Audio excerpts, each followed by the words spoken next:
क्या आप जानते हैं कि भगवान तिरुपति बालाजी आज भी सोना चुका रहे हैं? पर किसका और क्यों? क्यों हर भक्त अपने बाल दान करता है? क्यों मंदिर के अंदर से सांसों की आवाजें आती हैं? और क्यों बालाजी की मूर्ति हर शुक्रवार बदल जाती है? कहते हैं इस रहस्य को जिसने अधूरा सुना वह सच्चाई से हमेशा वंचित रह गया, क्योंकि भगवान विष्णु ने कहा था, अधूरा ज्ञान अंधकार से भी घातक होता है। पूरी कथा सुनो, क्योंकि यही कथा तुम्हारी आस्था का आईना है। स्वर्ग में हलचल। बहुत समय पहले जब पृथ्वी पर अधर्म बढ़ रहा था, मनुष्य अपने कर्म भूलकर केवल स्वार्थ में डूब चुका था। देवताओं की शक्ति भी कमजोर पड़ रही थी। इसी बीच नारद मुनि वैकुंठ पहुंचे और बोले, प्रभु, अब केवल आप ही सृष्टि का संतुलन वापस ला सकते हैं। भगवान विष्णु मुस्कुराए। उनकी आंखों में गहराई थी, पर साथ में एक छुपा हुआ दर्द भी। लक्ष्मी जी उनके बगल में बैठी थीं। विष्णु बोले, नारद, हर बार मैं किसी रूप में पृथ्वी पर गया, पर इस बार सृष्टि की रक्षा नहीं, एक अधूरा वादा पूरा करना है। नारद चकित हो गए। अधूरा वादा? किससे प्रभु? विष्णु ने बस इतना कहा, समय आने दो नारद, सब जान जाओगे। लक्ष्मी का पृथ्वी पर आगमन। कुछ समय बाद वैकुंठ में एक छोटी सी बात से विष्णु और लक्ष्मी जी के बीच मतभेद हुआ। कहते हैं लक्ष्मी ने विष्णु को किसी आशी के शाप से बचाने की कोशिश की, पर विष्णु ने यह मान लिया कि सब कुछ कर्म से ही ठीक होगा। लक्ष्मी ने कहा, यदि प्रेम में भी तर्क आ जाए तो भाव कहां रह जाता है? और वे क्रोधित होकर पृथ्वी पर चली गईं। तिरुमला पर्वत की तलहटी में एक पवित्र सरोवर के पास, जहां उन्होंने तपस्या शुरू की।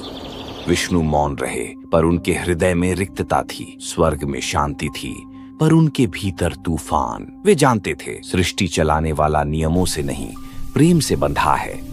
अंततः विष्णु ने निर्णय लिया, वो स्वयं मनुष्य के रूप में पृथ्वी पर उतरेंगे। वे वेंकटाद्रि पर्वत, आज का तिरुमला पर्वत पर प्रकट हुए, श्रीनिवास नाम से। लोगों ने उन्हें एक तपस्वी समझा जो गहरे जंगलों में साधना करता था। उनके चारों ओर एक अद्भुत आभा थी, पर वो सादगी से रहते थे। न कोई स्वर्ण सिंहासन, न कोई मुकुट। एक बार एक बुजुर्ग साधु और उसकी गाय श्रीनिवास को रोज दूध देने लगी। कहते हैं एक दिन गाय स्वयं जंगल में चली गई और एक शिला के पास सारा दूध बहा दिया। जब साधु ने देखा तो वह क्रोधित हो गया और पत्थर पर चोट मारी। तभी उस शिला से रक्त बहने लगा। घबराए साधु ने देखा, वह कोई पत्थर नहीं बल्कि स्वयं भगवान का मस्तक था। वो मूर्छित होकर गिर पड़ा और उसी क्षण आकाशवाणी हुई, मत डर, ये वही स्थान है जहां मैं युगों तक रहूंगा। यही मेरा नया घर होगा, तिरुपति बालाजी धाम। धीरे धीरे आसपास के गांवों में चर्चा फैल गई। वेंकटगिरी पर्वत पर कोई दिव्य योगी रहता है, जिसकी झलक मात्र से लोगों के दुख मिट जाते हैं। लोग श्रद्धा से उसे श्रीनिवास कहने लगे। कई भक्तों ने उन्हें भगवान माना, पर किसी को नहीं पता था कि ये वही विष्णु हैं जो अपने प्रेम, अपने वादे और एक दिव्य ऋण की पूर्ति के लिए मानव रूप में आए हैं। हर रात पर्वत पर एक अजीब प्रकाश दिखता, कभी आसमान तक उठती लौ, तो कभी शंखनाद की गूंज बिना किसी वाद्य के सुनाई देती। भक्त कहते, प्रभु यहाँ प्रकट हुए हैं, पर जो कुछ आने वाला था वो केवल एक चमत्कार नहीं, बल्कि सृष्टि का सबसे रहस्यमय सौदा था, जहां भगवान स्वयं ऋणी बनने वाले थे। आगे आप देखेंगे क्यों भगवान विष्णु ने देवी पद्मावती से विवाह किया और कैसे उन्होंने कुबेर देवता से सोना उधार लिया। एक ऐसा ऋण जो आज तक नहीं चुकाया गया। वेंकटाद्रि पर्वत की ढलानों पर हवा आज कुछ अलग थी। हर पत्ती, हर फूल, हर झरना जैसे किसी अद्भुत मिलन की प्रतीक्षा कर रहा था। भगवान विष्णु अब श्रीनिवास के रूप में इस पर्वत पर रह रहे थे, गहरे तप में, एक मौन तपस्वी की तरह। पर उनके भीतर एक अधूरी कमी थी। वो थी लक्ष्मी का वियोग, जिसने उन्हें वैकुंठ से पृथ्वी तक खींच लाया था। एक रात श्रीनिवास ध्यान में लीन थे। अचानक उनकी आंखों के सामने एक प्रकाश फैला और उस प्रकाश में उन्होंने देखा एक कन्या कमल की पंखुड़ियों पर बैठी हुई, जैसे स्वयं लक्ष्मी का रूप। वह मुस्कुराई और लुप्त हो गई। सुबह होते ही श्रीनिवास ने सोचा, ये कौन थी? क्या यह कोई संकेत था? उसी दिन जब वे जंगल से गुजरे, उन्होंने वही चेहरा देखा, एक सुंदर राजकुमारी पद्मावती का, जो एक कमल तालाब के पास हंस रही थी। उनकी आंखों में वही शांति थी जो वैकुंठ में थी, वही दिव्यता जो केवल लक्ष्मी में थी। पहली ही दृष्टि में श्रीनिवास जान गए, ये वही आत्मा है जिससे उनका प्रेम अधूरा रह गया था। राजकुमारी पद्मावती आकाशराज और रानी धरानी देवी की पुत्री थीं। कहा जाता है कि वे स्वयं देवी लक्ष्मी का पुनर्जन्म थीं, जो विष्णु से क्रोधित होकर पृथ्वी पर आई थीं। उनके जन्म के साथ ही राजमहल में दिव्य घटनाएं होने लगीं। कमल अपने आप खिलने लगे और हर रात महल के ऊपर प्रकाश फैल जाता था। राजा ने ब्राह्मणों से पूछा, ये सब क्या संकेत है? उन्होंने कहा, देवी लक्ष्मी स्वयं आपके घर आई हैं। श्रीनिवास जब पद्मावती से मिले तो दोनों के बीच मौन संवाद हुआ। कोई शब्द नहीं बोले गए, पर दो आत्माओं ने एक दूसरे को पहचान लिया। पद्मावती बोली, आप कौन हैं जो मुझे देख रहे हैं जैसे सदियों से जानते हो? श्रीनिवास मुस्कुराए, क्योंकि मैं तुम्हें जानता हूं जन्मों से। दोनों की आंखों में जो भाव था वो कोई सांसारिक प्रेम नहीं था, वो आत्मा का मिलन था। उधर स्वर्ग में देवताओं में हलचल मच गई। नारद मुनि बोले, प्रभु यह कैसा नियम है? भगवान विष्णु स्वयं एक राजकुमारी से विवाह करेंगे। इंद्र ने कहा, यह असंभव है। तब ब्रह्मा बोले, शांत रहो, यह केवल विवाह नहीं, यह ब्रह्मांडीय संतुलन का पुनर्जन्म है। शक्ति लक्ष्मी और पुरुष विष्णु का मिलन ही सृष्टि को स्थिर रखेगा। नारद मुस्कुराए, तो फिर हमें इस विवाह का आयोजन करना होगा, परंतु एक शर्त के साथ। इसका मूल्य भगवान स्वयं चुकाएंगे। श्रीनिवास को अपनी प्रिया पद्मावती से विवाह के लिए भव्य आयोजन करना था। देवताओं से उन्होंने कहा, मेरे पास कुछ नहीं है, न स्वर्ण न वैभव, मैं कैसे विवाह करूं? तभी कुबेर देवता प्रकट हुए, संपत्ति के स्वामी, स्वर्ग के बैंकर। उन्होंने कहा, प्रभु मैं आपको धन दूंगा, पर यह ऋण तब तक रहेगा जब तक आप कलयुग के अंत तक इसे चुका नहीं देते। श्रीनिवास मुस्कुराए, स्वीकार है। और इस प्रकार भगवान विष्णु ने स्वयं उधार लिया स्वर्ग के खजाने से एक ऐसे प्रेम के लिए जो मानवता को भक्ति का अर्थ सिखाने वाला था। तिरुमला पर्वत पर जब विवाह हुआ तो आकाश से फूलों की वर्षा हुई। देवताओं ने स्वर्ग से उतरकर ढोल नगाड़े बजाए। धरती पर यह सबसे भव्य विवाह था, जहां वर विष्णु थे और वधू स्वयं लक्ष्मी का रूप। पद्मावती के माता पिता ने कहा, हमें यह गर्व है कि हमारी पुत्री स्वयं ईश्वर की अर्धांगिनी बनी है। श्रीनिवास ने पद्मावती के मस्तक पर सिंदूर लगाया और कहा, अब मैं तुम्हें कभी नहीं खोऊंगा। इस बार हम दोनों यहीं रहेंगे, इस पर्वत पर, और जब तक मानव मुझे याद रखेंगे मैं हर दान, हर आरती, हर पुकार में जीवित रहूंगा। विवाह संपन्न हुआ, पर उस रात देवताओं ने देखा विष्णु और लक्ष्मी का प्रकाश पृथ्वी पर स्थिर हो गया है। विष्णु अब वैकुंठ नहीं लौट रहे थे। ब्रह्मा बोले, प्रभु आपने कुबेर का ऋण लिया है, अब आप तब तक स्वर्ग नहीं जा सकते जब तक यह ऋण पूरा न हो जाए। श्रीनिवास शांत स्वर में बोले, तो ऐसा ही सही। यह पर्वत, यह भूमि, यह मंदिर, यही अब मेरा धाम है। कुबेर ने कहा, प्रभु यह ऋण आप एक बार में नहीं चुका पाएंगे। हर भक्त जो आपकी पूजा करेगा वह अपने प्रेम से उस ऋण की एक एक किश्त चुकाएगा। और तब से यह परंपरा शुरू हुई। हर भक्त जो तिरुपति आता है वह बाल काटकर, सोना चढ़ाकर, दान देकर भगवान का ऋण चुकाने में सहभागी बनता है। उस दिन से भगवान विष्णु के नाम से वेंकटेश्वर बालाजी मंदिर का निर्माण हुआ। पर यह कहानी यहीं समाप्त नहीं होती, आगे आप देखेंगे। बालाजी मंदिर के भीतर छिपे वे रहस्य जो आज भी विज्ञान को चुनौती देते हैं। गरम मूर्ति, बदलते रंग, जीवित सांसें और वो गुप्त द्वार जो आज तक नहीं खुला। पद्मावती और श्रीनिवास विष्णु का विवाह हो चुका था। विष्णु अब वेंकटेश्वर नाम से वेंकटाद्रि पर्वत पर बस गए। कुबेर से लिया गया ऋण अब उनका भाग्य बन चुका था। देवताओं ने लौटने का अनुरोध किया, प्रभु, अब वैकुंठ लौट चलिए, स्वर्ग आपके बिना अधूरा है। पर विष्णु मुस्कुराए, जब तक मेरा ऋण चुक नहीं जाता, जब तक मेरे भक्त मुझे बुलाते रहेंगे, मैं यहीं रहूंगा। इस पर्वत पर इस रूप में समय बीता और देवताओं ने मिलकर वेंकटगिरी पर्वत पर एक विशाल मंदिर बनवाया। ये वही स्थान था जहां साधु की गाय ने दूध बहाया था, जहां पहली बार भगवान का रक्त निकला था। वही स्थान अब बन गया तिरुपति बालाजी मंदिर। मूर्ति को उस स्थान पर स्थापित किया गया। वह मूर्ति कोई साधारण शिला नहीं थी, वह स्वयं श्रीनिवास का जीवित स्वरूप थी।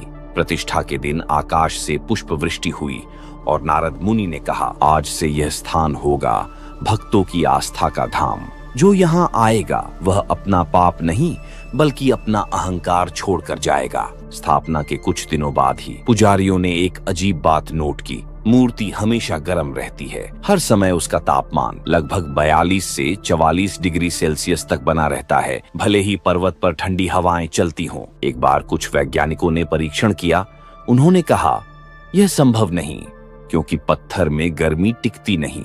लेकिन जब उन्होंने थर्मल सेंसर लगाए तो उनमें जीवित शरीर जैसी ऊष्मा तरंगें दर्ज हुईं। तब से यह रहस्य और गहराता गया। क्या यह केवल मूर्ति है या यह सचमुच जीवित ईश्वर है? एक और रहस्य तब सामने आया जब पुजारियों ने मूर्ति के पीछे एक हल्का सा घाव जैसा निशान देखा। कहा जाता है यह वही स्थान है जहां साधु ने कभी लाठी मारी थी जब गाय ने दूध बहाया था।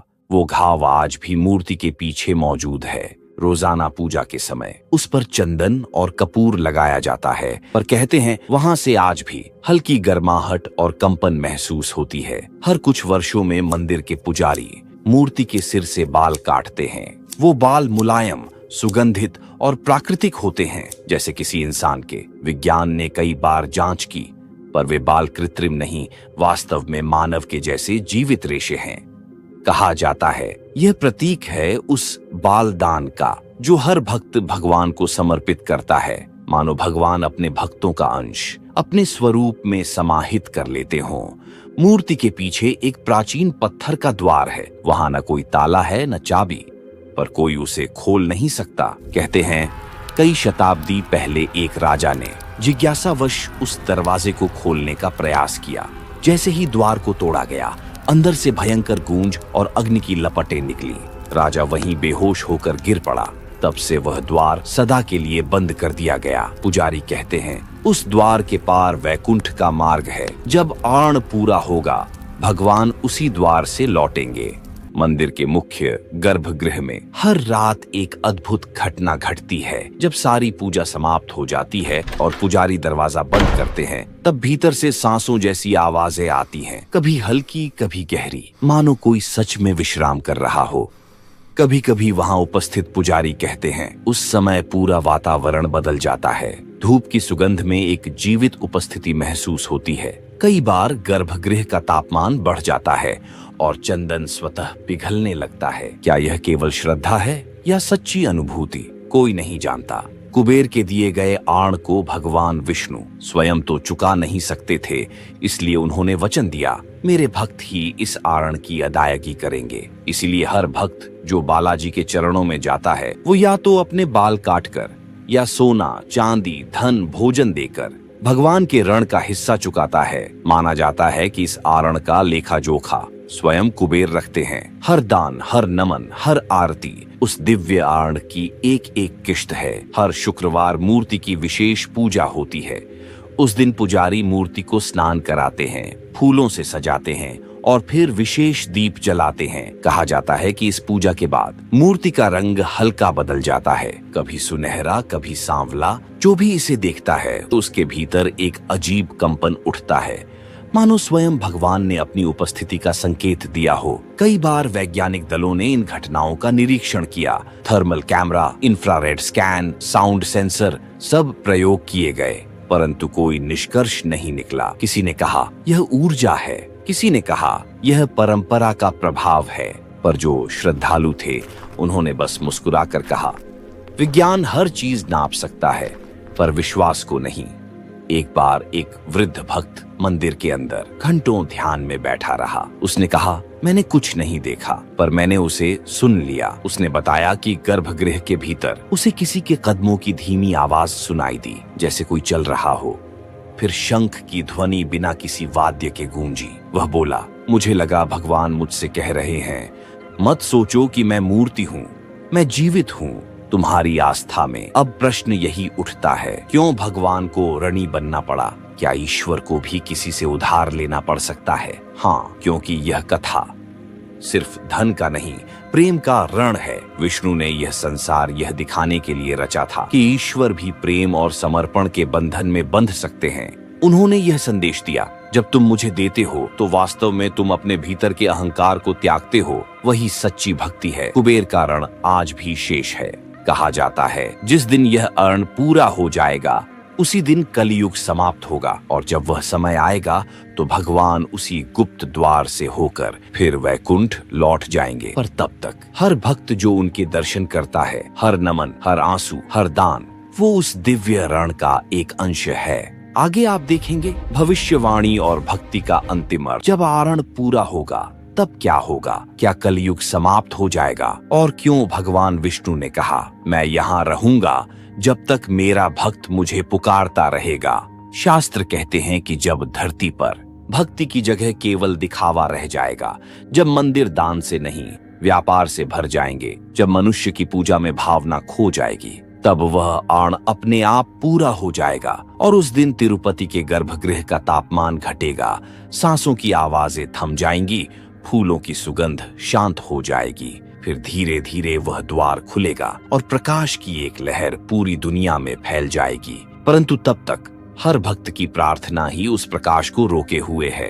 तिरुपति बालाजी की कथा हमें यह नहीं सिखाती कि ईश्वर को धन चाहिए, बल्कि यह कि ईश्वर भी प्रेम के बंधन में बंध सकते हैं। उन्होंने यह दिखाया कि भगवान भी मानव के समर्पण पर निर्भर हो सकते हैं। यही भक्ति का चरम रूप है, जब ईश्वर और भक्त में कोई अंतर न रहे। प्रभु वेंकटेश्वर आज भी कह रहे हैं, हर बाल जो तुम काटते हो, हर सिक्का जो तुम दान करते हो, हर प्रार्थना जो तुम मन में रखते हो, वही मेरे ऋण की किश्त नहीं, मेरे प्रेम की पहचान है। तिरुपति के आकाश में आज भी वो शांति है जिसे सुनने वाले ही महसूस कर सकते हैं। सदियों बीत गईं, राजवंश बदल गए, पर बालाजी के चरणों में झुकने वालों की भीड़ कभी कम नहीं हुई। हर युग, हर पीढ़ी में वही प्रश्न गूंजता रहा, कब पूरा होगा वह ऋण? कब लौटेंगे भगवान विष्णु अपने वैकुंठ धाम? और जब लौटेंगे तब इस पृथ्वी का क्या होगा? कुबेर का दिया गया सोना युगों पहले खत्म हो गया, पर भगवान विष्णु का वचन आज भी जीवित है। उन्होंने कहा था, मैं ऋण चुकाने तक यहाँ रहूंगा, और हर भक्त जो मेरे चरणों में आता है वह उस ऋण की एक किश्त चुका जाएगा। पर यह केवल धन का ऋण नहीं है, यह प्रेम और विश्वास का ऋण है। वो ऋण जो ईश्वर ने मनुष्य से लिया था, मानवता पर भरोसा करने का ऋण। जब तक एक भी भक्त बालाजी के चरणों में झुका रहेगा, जब तक एक भी हृदय गोविंदा गोविंदा पुकारेगा, वो ऋण कभी पूरा नहीं होगा। क्योंकि इस ऋण का अर्थ ही यही है, भक्ति का प्रवाह कभी रुकना नहीं चाहिए। एक प्राचीन ग्रंथ वेंकटाचल महात्म्य में लिखा है, जिस दिन यह ऋण पूरा होगा उसी दिन पृथ्वी पर भक्ति का प्रवाह रुक जाएगा और कलयुग समाप्त हो जाएगा। लेकिन जब तक वह दिन नहीं आता, प्रभु का वचन यही रहेगा, मैं यहाँ हूँ, हर आहट में, हर दान में, हर प्रार्थना में। जो भक्त तिरुपति पहुँचता है वह केवल सोना या बाल नहीं चढ़ाता, हर व्यक्ति का दान उसके भीतर के स्वार्थ से मुक्त होने की कोशिश है, और इसी से वह दिव्य ऋण थोड़ा और घटता है, भले ही यह ऋण कभी पूरा न हो। कई बार लोग कहते हैं, क्या सच में भगवान जीवित हैं? क्या यह सब केवल आस्था है? पर जिसने एक बार बालाजी के मंदिर की सीढ़ियां चढ़ी, वह यह सवाल लेकर नहीं लौटा, क्योंकि वहां पहुंचकर सवाल मिट जाते हैं, बस मौन रह जाता है। रात में जब मंदिर बंद हो जाता है तो भी हवा में शंखनाद की झंकार रहती है, कभी धूप की महक, कभी प्रसाद की मिठास, हर कण में जैसे भगवान का अंश तैरता है। विज्ञान इसे समझने की कोशिश करता है, पर आस्था इसे महसूस कर लेती है, और जो महसूस कर ले उसे प्रमाण की आवश्यकता नहीं रहती। कभी कभी भक्त पूछते हैं, प्रभु आपने कहा था ऋण चुकने पर लौट जाएंगे, तो फिर अब तक क्यों नहीं गए? उत्तर बहुत सरल है, क्योंकि उनका प्रेम अब आण से भी बड़ा हो गया है। वे अब केवल अरणी नहीं, हर भक्त के हृदय के साथी बन गए हैं। जब कोई बच्चा बालाजी से अपनी परीक्षा की सफलता मांगता है, जब कोई माँ अपने बेटे की बीमारी के लिए प्रार्थना करती है, जब कोई गरीब भक्त केवल गोविंदा कहकर आंखें बंद करता है, तो वही क्षण प्रभु के लिए सबसे बड़ा धन होता है। और जब तक यह पुकार रहेगी, वेंकटेश्वर यहीं रहेंगे, इन पर्वतों में, इन घंटियों में और हर भक्त की सांसों में। एक बार एक साधु ने तिरुपति में ध्यान लगाकर पूछा, प्रभु यह सब रहस्य क्यों? आप सीधे आकर कह क्यों नहीं देते कि आप जीवित हैं? तब भीतर से आवाज आई, क्योंकि विश्वास का सौंदर्य ही उसकी अदृश्यता में है। अगर मैं सबके सामने खड़ा हो जाऊं तो आस्था परीक्षा रहित हो जाएगी। मैं चाहता हूं लोग मुझ पर नहीं, अपने भीतर के प्रकाश पर भरोसा करें। फिर वही आवाज गूंजी, अधूरी कहानी मत छोड़ो, क्योंकि आधा ज्ञान न जानने से भी ज्यादा खतरनाक होता है। मैं यहाँ रहूंगा जब तक तुम मुझे पुकारते रहोगे। जब पुकार थम जाएगी तब मैं लौट जाऊंगा। दोस्तों, इस दिव्य कथा को